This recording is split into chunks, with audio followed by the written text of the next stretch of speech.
Bien le bonjour à toutes et à tous. Jeudi 9 mars 2023. Nous nous retrouvons Bédébest, non pas pour une capsule, bien qu'on verra tout à l'heure, mais dans le Parc Royal, afin de venir assister à l'inauguration de l'exposition de Philippe Geluck, le chat déambule, l'art et le chat. Nous avions déjà assisté il y a 2 ans, en 2021, à la fonderie, à la conception et à la réalisation de ces énormes statues. Et bien donc voici qu'elle s'arrête enfin à Bruxelles.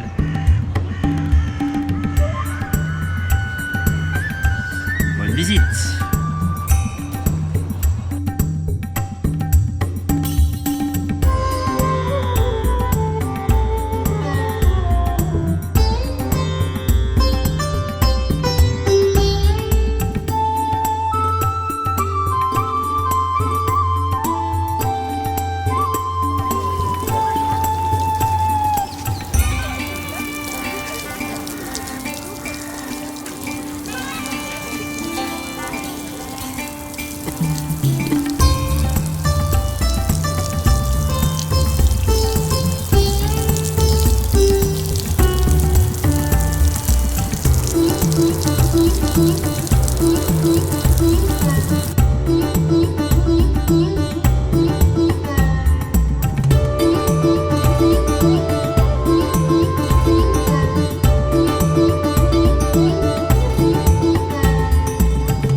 Particulièrement heureux d'être non pas simplement une ville étape, mais d'avoir un peu l'impression que le chat rentre à la maison, parce que c'est vrai qu'il a tourné dans beaucoup de villes, Philippe pourra l'expliquer, et dans les débats qu'on a eus avec Philippe, avec Delphine Houba sur où devait-il s'implanter, c'est vrai que Philippe a insisté pour qu'il soit près du futur musée. C'est un moment aussi voilà, de montrer aussi après ces années Covid et tout ça, je pense que le chat, il nous fait à la fois réfléchir, mais il nous fait du bien. Je pense que quand on parle du chat, c'est vraiment évidemment la caricature d'abord de presse, et je remercie vraiment Philippe Geluck d'avoir étendu aussi dans le projet qu'il va développer le fait de travailler sur la caricature de presse, parce que nous voulons aussi à Bruxelles être une capitale de liberté d'expression. Vous savez qu'on est une des villes où il y a le plus de manifestations dans le monde, on a plus de 1000 manifestations revendicatives par an, mais d'avoir aussi ce moment de culture, ce moment aussi décalé dans le temps, dans ce parc, et vous avouerez que cette allée en fait est un vrai écrin pour cette exposition. Les images du chat,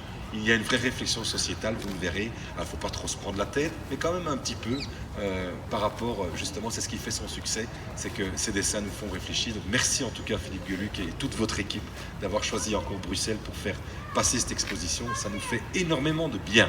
Merci.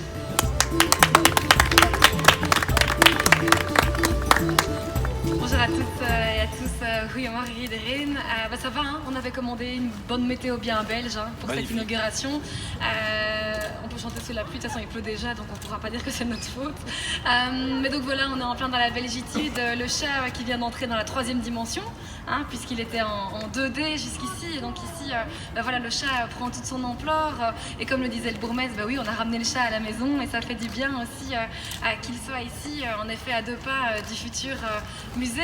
Et puis le chat qui depuis 40 ans passionne les lectrices, leur fait découvrir le dessin de presse, les amène vers la BD, vers une exposition en bronze aujourd'hui, et donc c'est ça qui nous tient évidemment à cœur à travers cette exposition qui est gratuite, qui est située dans l'espace public et donc qui est accessible à toutes et à tous, qui est pédagogique aussi puisqu'elle est accompagnée d'explications et qui pourrait évidemment plaire aux plus grands comme aux plus petits sans la moindre discrimination. Et oui, le chat revient à la maison. L'autre jour, les camions, il y a 3 jours, arrivaient les camions avec les sculptures. Je les ai accompagnés sur ma Vespa le long de la rue Royale. On est passé devant le soir où le chat est né, effectivement, il y a pile 40 ans. Grand moment d'émotion, et puis on a tourné là, on a fait demi-tour sur la place des Palais. Et j'ai dû répondre à quelques question devant une caméra juste en descendant de la Vespa et j'ai été pris d'une émotion que j'arrivais pas à contenir. Il y a des sanglots qui me venaient tant je me disais voilà, on y est, on est à la maison. Bruxelles, ville où je suis né, ville où je vis et ville dans laquelle le chat est né aussi. Donc la quadrature du cercle est bouclée. On a démarré sur les Champs-Élysées et contrairement au Tour de France qui termine sur les Champs-Élysées, nous on a juste démarré là-bas, mais on termine sur nos Champs-Élysées à nous, dans ce Warand Park qui est magnifique, cette allée des marronniers. Donc émotion particulière, merci, merci, merci à Bruxelles, à ses équipes, d'avoir dit oui à la proposition. Moi, ça me paraissait tellement naturel, et puis finalement à eux aussi, je crois. Mais le oui a été enthousiaste et immédiat. Et merci à toutes les équipes qui nous ont aidés dans tous ces processus. Merci aussi à mon équipe, à moi. Ils ne sont pas tous là ce matin. Kathleen, qui gère toute la logistique et l'implantation. On a travaillé plusieurs jours pour préparer ça. On a eu la neige hier, heureusement ce n'était pas avant-hier. Donc ces sculptures sont là, elles sont là pour le public. Comme vous le disiez, on a eu la chance d'avoir déjà 7 millions de visiteurs dans les différentes étapes précédentes. On va essayer de battre le record à Bruxelles. L'exposition est ouverte à tous, elle est gratuite, elle est dans l'espace public, on l'a dit. Mais ce qui est magique, c'est que le public se l'approprie. Toutes les générations s'y retrouvent. Les enfants sont fous de joie et imitent les positions du chat dans les différentes scènes que je propose.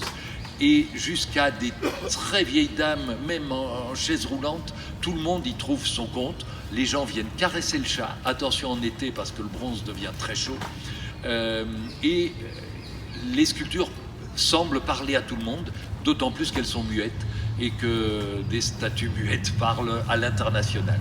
Dernière chose, Delphine a évoqué et Philippe aussi ont évoqué les sujets interpellants. Il y en a plusieurs dans l'exposition. La violence routière avec la voiture écrasée, la liberté d'expression avec mon martyr du chat que j'ai sculpté après les attentats de Charlie en hommage à mes chers amis et confrères assassinés.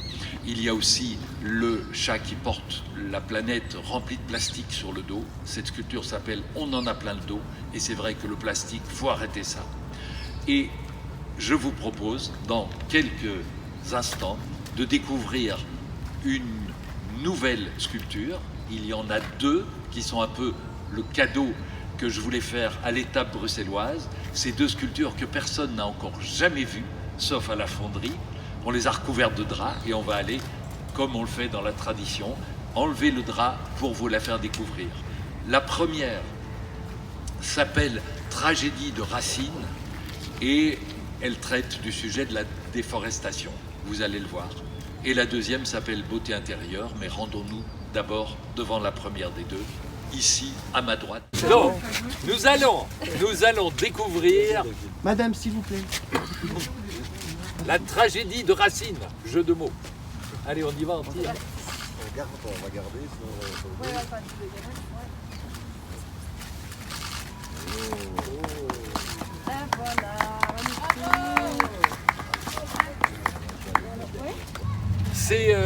Je voudrais remercier officiellement Jair Bolsonaro qui m'a inspiré cette sculpture, ce salopard, ce connard, ce trou du cul qui a accéléré le déboisement de la forêt amazonienne.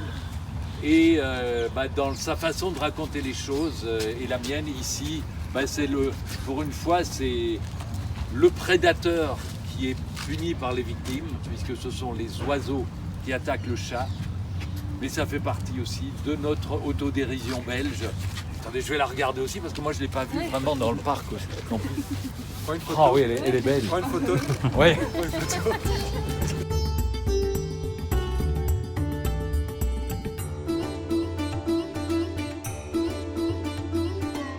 Allez, on y va. Donc, beauté intérieure. Et celle-là, quand on la voit de profil, il y a Delphine Houba qui va tomber dans les pommes. Voilà. Alors, mais justement, c'est intéressant. Donc, Très bien. tu la vois de profil. De la voix de profil. Tu te dis, c'est un gros pervers. Ah, y a-t-il des sucettes dans le manteau? Alors, Mais. Oh, le petit oiseau. et voilà. C'est toi qui va Il y a sortir. des petits- Bon, voilà, celle-là, elle se passe de commentaires. Et alors, je voudrais dire un mot spécial, ils ne sont pas là maintenant, mais à toute l'équipe de la fonderie Van Geert à Alost, qui ont réussi le prodige de produire ces 2 dernières dans un temps record. C'est un travail de titan. Tout de la production de ces sculptures, les socles, les statues, évidemment mon travail à moi, tout s'est fait dans un rayon de maximum 40 km autour de Bruxelles. J'ai tenu à ce que tout soit fait ici en Belgique. Ça a fait travailler 45 personnes dans notre pays, 7 entreprises différentes, et c'est aussi l'une de nos fiertés. Parce que l'emploi est quelque chose d'important et on est heureux, surtout quand c'est de l'emploi comme ça et des gens de si grand talent. Voilà.